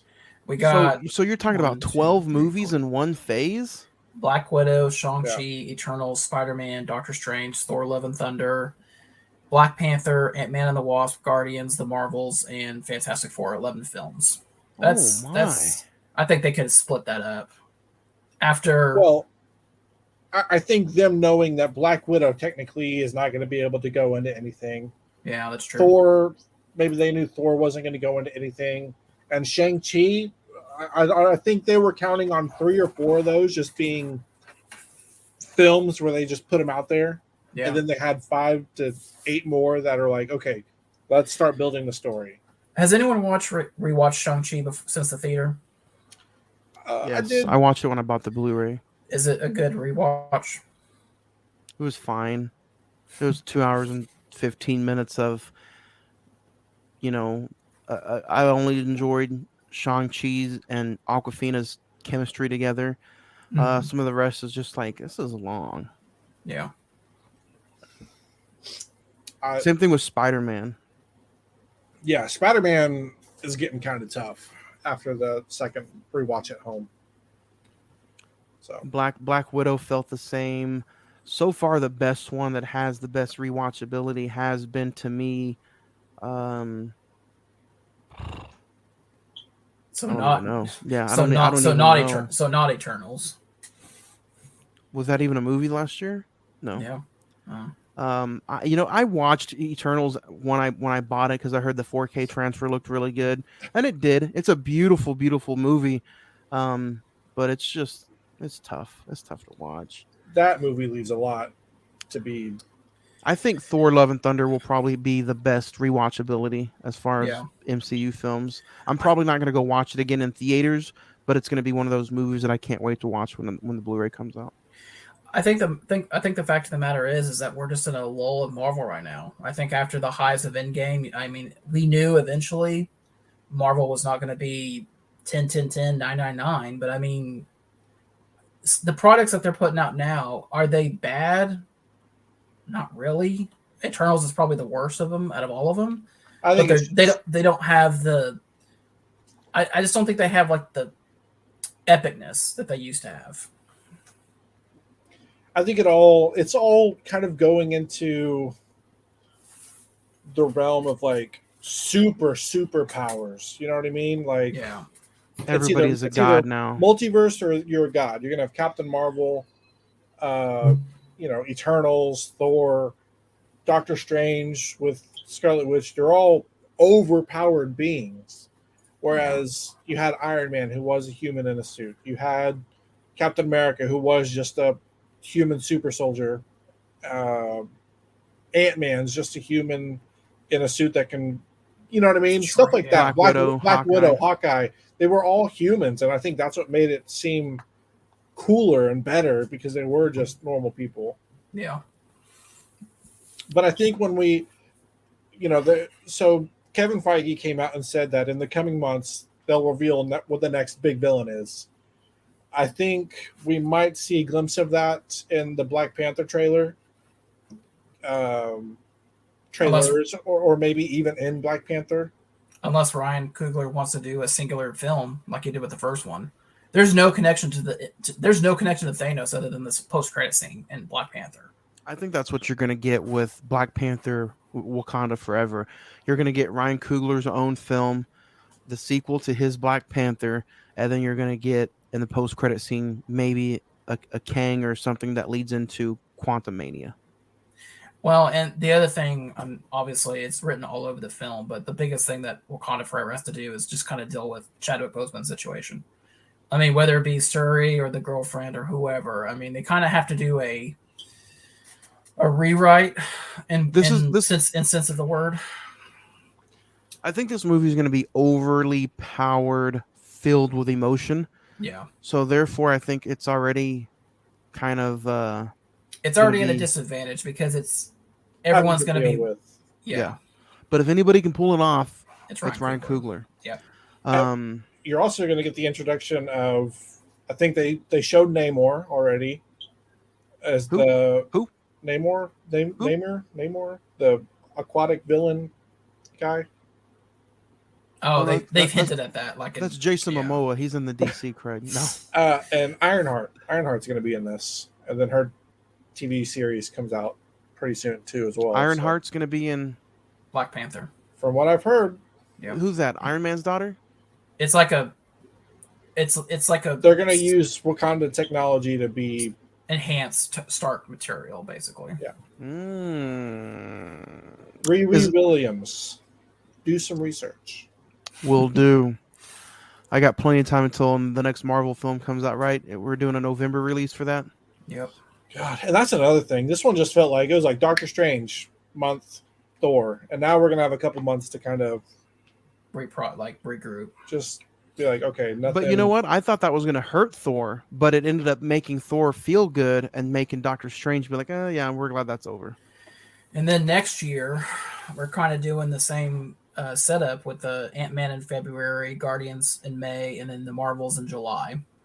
So it's kind of doing another like 2 months back to back with Marvel. And then the Marvels, if I'm not mistaken, is Brie Larson's sequel, right? Yeah. Yeah. Favorite scenes, guys? Anybody you want to name off a favorite scene or two from Thor: Love and Thunder? The Shadow Realm, that whole sequence, the black and white fighting, the spectacular acting with Christian Bale is just, I think to me that's the best part of the film. So I'd say that's just my favorite scene. Yep, you took the words right out of my mouth. If I could choose something that's different, it would be, some of the scenes of when Thor gets first in contact back with Jane when they're having the battle at Asgard. And she comes out looking so badassery, and he's like, "You look like me." Stuff like that was fun. Craig, what about you? Shadow Realm, and I'll go the ending scene where kind of him trying to get the portal open to infinity or eternity, and the kids having the power of Thor. I think just that leading to the end was pretty good. In the Shadow Realm, at some point, did Gore and Christian Bale not look like Commissioner Gordon? Do you know what I'm talking about? Like, he looked just like who played Gary Oldman? Yeah. When he's like frowning, he looked like Gary Oldman. You're gonna see that from now on whenever you rewatch it. That's another funny thing too. If I had to name another scene, because we all kind of had the same scenes, the scene where Zeus flicks Thor and he's ass naked and everybody like passes out and stuff. Pretty funny. Yeah. You flick too hard. Rating system, guys. If you guys have never joined us for an episode, we rate our movies 1 through 10. One day we will have a whole listing of what 1 means, what 2 means, what 10 means. Until then, we're just gonna explain it how it is now. Keep it short and sweet. I have mine written down here. I think I'm going to give this movie an 8. I had fun. It's not a it's not a perfect film, but it's not a bad film. It's not a horrible film. It's a fun movie. I laughed. I got emotional, and there were some badass action scenes. Chris Hemsworth knocks it out. Christian Bale knocks it out. And you know what? Everybody did their part, and you got a fun MCU movie. You got a fun Thor movie. So an 8 from me. Yeah. Craig? I'm going to give it a 7. Rewatchability. I know those damn goats are going to haunt me. Those damn Daniel Bryans. Uh, one thing that I think, we talked about how good this movie was with pacing and transitioning and everything like that. I feel like the ending came too quick. We talked about how I wish there was one more interaction with Thor and Gore the Butcher. They get to the portal of eternity. He goes through, and that's it. I just wish there was a little bit more to that ending. So that's why I'm going to give a 7. Craig or Zach, go ahead and finish us off. I'll go at 8 as well. I think maybe the being just coming out of the theater being so high on it, I think it initially gave it a 9. I really, really, really enjoyed this. But I mean, I think out of, like you guys said, out of all the Phase 4 films so far, this is probably the most rewatchable. Craig, I know the goats are probably going to haunt you, like you said, but I mean, it just hits all the notes. It kind of goes back to basics of what a Marvel movie should be. Yeah. And with the great performances, Christian Bale is by far the best character in the movie. But I was afraid of the Natalie Portman aspect, but I thought she did very good. You didn't get too much of her. Yes. That's how I feel about it. Yeah. This was still a Thor movie and felt like a Thor movie. Yes. It didn't feel like a Jane Thor Foster passing. film. Yeah, it didn't feel like a Yeah. Thor passing the torch to Jane. And I think that's Yeah. what you were afraid of, Zach. Yeah, well, and not only that, I just like if we're gonna bring Natalie Portman back into this, if she really is gonna be the mighty Thor, ultimately what her title is, I just hope I hope they make it where I care. And truthfully, what they did, I think was the best option. So yeah, they definitely added value. Because they could have just thrown her in here and been like, "Oh, here's Natalie Portman. She was in the first two. Was she in the second one? Yeah, No. the Yeah, first for a little bit. first 2 Thor films. She's a familiar face. She fits the storyline. No, they gave her a good storyline and a good enough reason to come back into the movie. And Speaking of familiar faces, that's all we wanted. Yeah, we didn't talk about the small scene where Jane's hooked up to chemo, but you see Kat Dennings come back and play her character one I know you were final happy time. about that. Yes. And they even bring back, even though it's just like a 5-second scene, Stellan Skarsgård, his character Eric. So they paid tribute to the previous Thors while still doing their own thing, and I appreciate that. I was glad there was no Jeff Goldblum.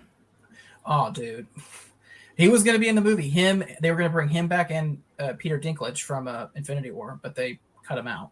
Yeah, I saw there was a release today that Waititi said that the original cut was 4 hours long, so he had to cut 2 hours of the film out. So The Waititi edition. I mean, if they come out and add that as a director's cut, there might be some good stuff in there. People don't do director's cuts anymore, and it pisses me off. Unless you're look Zack how long. Snyder. Look how long it took for Zack Snyder's. And even then, they couldn't call it a director's cut. They had to call it the Snyder cut. Snyder. You guys can send us your star rating for Thor: Love and Thunder. Social media messages, facebook.com/the Cine-Men Movie Podcast. Shoot up the DMs on the Instagram, the Cine-Men Movie Podcast. Send us a tweet at Cine-Men405 or what everybody else does. Just send an email, cinemen921@gmail.com. And you guys can send us in some mail. We'll read it at the end of every episode like I'm about to now. The mail's here. Ed Ford 96. This is from Twitter. Says Ed Ford 96. This is from Twitter. He says his top 5 movies of the year so far is number 5, Doctor Strange. Purely due to cameos, movie was a dud, but had very cool parts. Dud year really for the second half. Dud year so far. The second half looks promising. Number 4, X. Number 3, Look at Me. Number 2, The Batman. Number 1, The Northman. Travis says, my favorite war film is in this order. Number 5, Miracle at St. Anna. Is That's that That's a Spike Lee movie. Spike Lee? Yeah. Number I have, you know what, I have that. I've never ever seen it. Wait till next week. Right on time too. Spike Lee movie. Number 4, Saving Private Ryan. Number 3, Band of Brothers. Not a movie, but still has it in there. That's Yeah, a little it's a honorable TV mention, show. I guess. Yeah. Number 2, Apocalypse Now. Number 1, Platoon. So Zach, somebody heard us talk about war movies. Stephanie says Thor was fun. I'd highly recommend it. 7 stars. Jared says Thor was a lot of fun, and I'm glad it was not 2.5 hours long. Christian Bale was the best part. 9 stars. Omar says Fear.com is by far the worst movie I've ever seen. 2 stars. It was a fun stream though. Glad to listen. Again, that's something you guys can check out over on this same YouTube channel, Imasawa Productions, Friday the 14th podcast. New horror movie every Wednesday. This Wednesday, we're talking about Insidious Chapter 2. So, and then you guys are going to be proud of me. I got to choose the next 2 horror movies after Insidious Chapter 2, and I chose The Witch, which is, we've already talked about over on our podcast, but the one after that, Wednesday. Mark your calendars. Wednesday, July 27th, we're finally getting to talk, or I'm finally getting to talk Antichrist with somebody. I'm making these guys watch Antichrist, and I cannot wait. Get ready for the bonus. That's Wednesday, July 27th. I might pop in. They're gonna kick you off this show, bro. Just to see the reactions. Wednesday, July 27th, we get to talk about the Big D, Willem Dafoe. Oh boy, that's fun. Kendall says We Were Soldiers is a solid film, a truly underrated war film. 8 stars. Lawrence says, for you guys being on location sounded amazing. Some podcasts I have recently heard do locations, but they don't sound very good. You guys rocked. Independence Day is a little cheesy for me though. 6 stars. We appreciate the feedback and letting us know how we sounded. That really helps. Henry says my top 5 movies so far. Number 5 is Thor. Number 4, Lightyear. Number 3, The Batman. Number 2, Top Gun Maverick. Number 1, The Northman. Cody says Northman getting some love. Cody says that was my list. Just The Northman out of there and adding in Sonic to the top. Oh yeah, that's true. Which you guys can, Northman is getting a lot of love actually, and I'm surprised. And you guys can check it out on Peacock. Yep. Cody says Thor was just another superhero film. 6 stars. Not entertained. Are you not entertained? I was going to say, did he do that because of Russell Crowe? Riley says Thor was great. People complaining that needs to hurry up and be connected to other MCU storylines. Need to chill. No rush. We have 15 years. Look at the first phase. Look how long that took. Thor gets a 9 for me. Yeah, again, that's what we're saying, and that's kind of what I said. If you're gonna make it singular, make it singular. If you're gonna add it to something, go all out and add it to something. Don't dip your toe in it and make us be like, what does that mean? What are you doing? Where is this going for it? Yeah. What did I just? Okay. No connection need. 9 stars.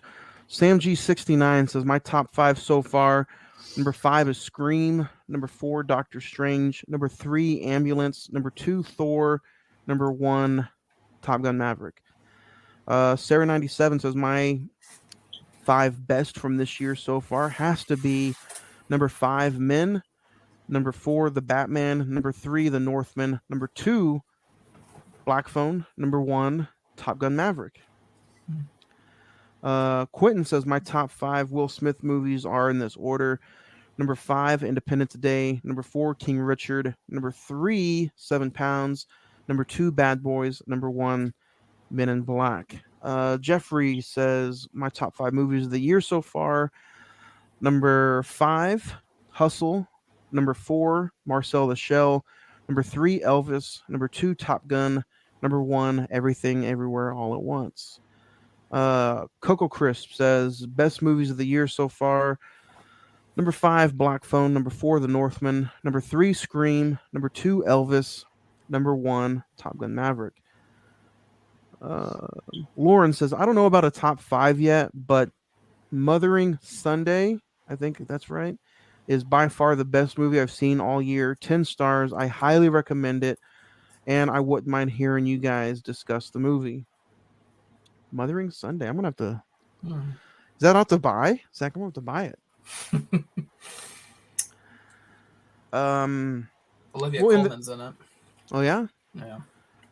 Zach, did you lose electricity? No. Okay. Oh, there it is. We'll end this one on a high note. Ivan says Thor is a fun movie. Don't go in thinking about it has to connect to anything or any new phases. Just go in with an open mind. You're going to enjoy yourself. 9.5 stars. I'm glad people kind of came on board with that. It doesn't have to connect. It doesn't have to lead to something. Let's just have a fun film, and that's what we got. You know,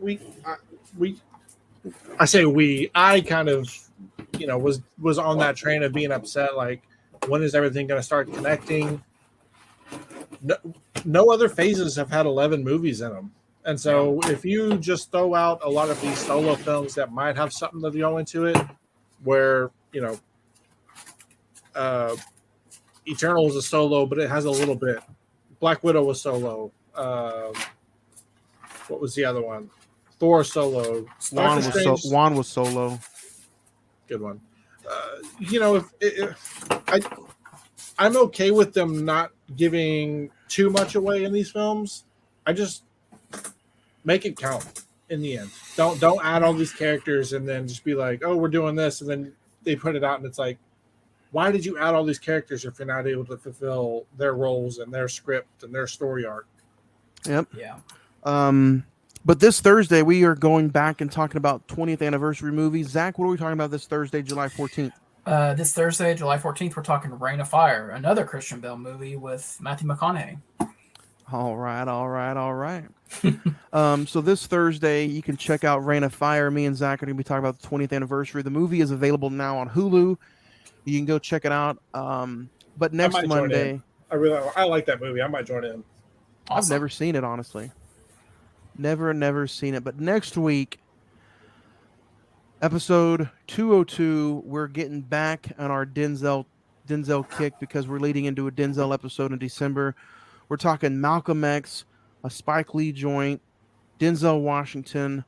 Is this our first Spike Lee movie? This is our...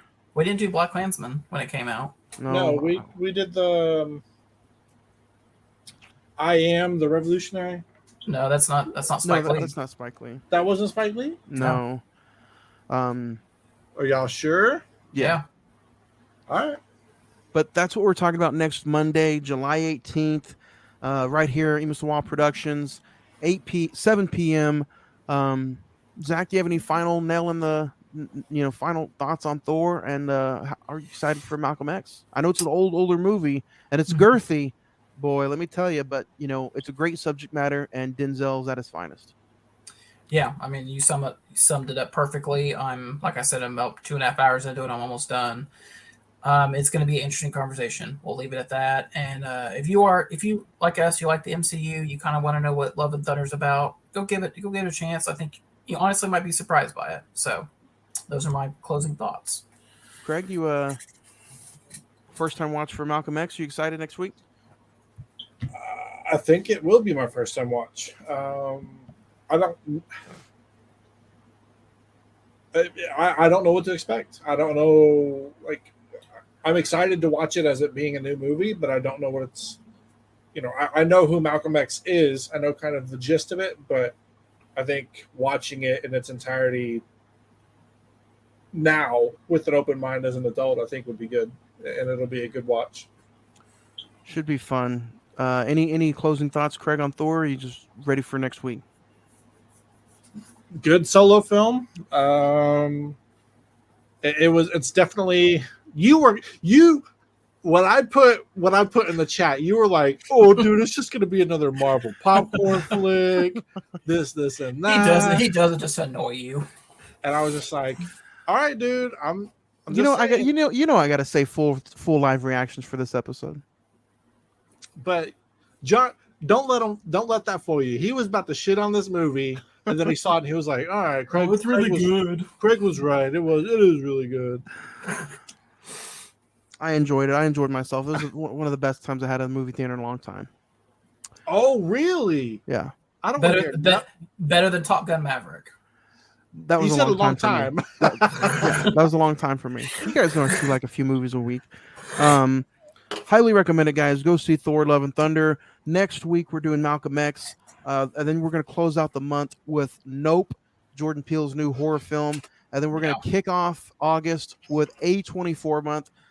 Everything, everywhere, all at once, live at Rodeo Cinema, episode 204. But we'll I see think that's everybody. Johnny's line right there. He didn't do it though, so I had to. I had to talk. But yeah, A24 month in just a few weeks. Next week, Malcolm X, Denzel Washington, right here on the Cine-Men Movie Podcast.